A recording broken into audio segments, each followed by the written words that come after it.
Pietà fu commissionata al Podesti nel 1829 dal marchese Carlo Borbon del Monte, gonfaloniere di Ancona, amico e protettore del pittore.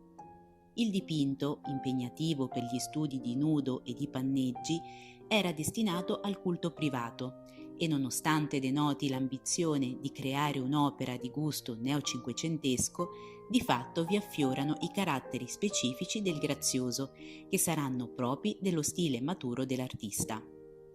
Lo si vede nella piacevole fisionomia della Maddalena, con il seno sensualmente scoperto, o nell'espressione dell'angelo seduto sul sepolcro, che nel bellissimo cartone preparatorio si lascia sfuggire un malizioso sorriso, in contrasto con il carattere drammatico del soggetto.